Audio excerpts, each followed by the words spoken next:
Bismillahirrahmanirrahim. Panas guys. Panas. Bismillahirrahmanirrahim.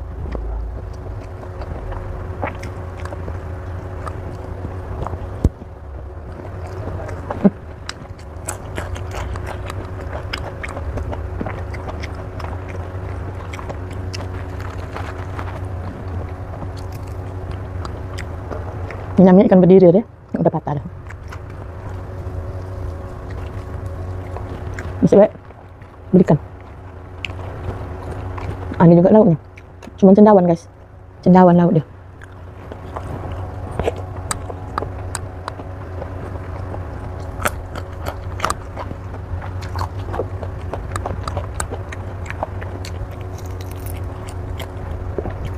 Udah lihat tadi semuanya ya.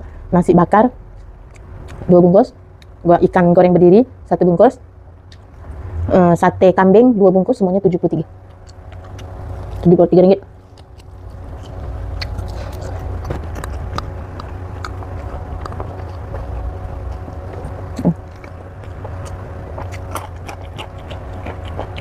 Masih banyak beli ikan. Dalam nasi ini kosong guys, nasi bakar nih. Nasi bakar ini isi dia cendawan, masak lemak.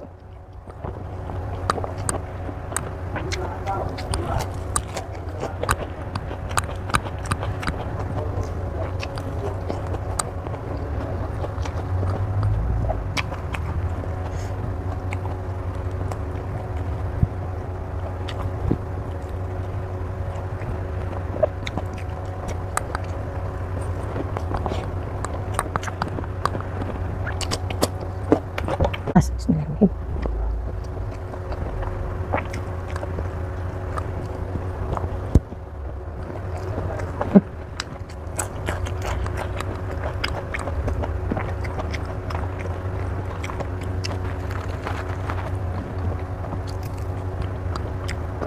Ini namanya ikan berdiri deh, yang udah patah dah. Bisa baik belikan. Ini juga lauknya, cuma cendawan guys, cendawan lauk dia.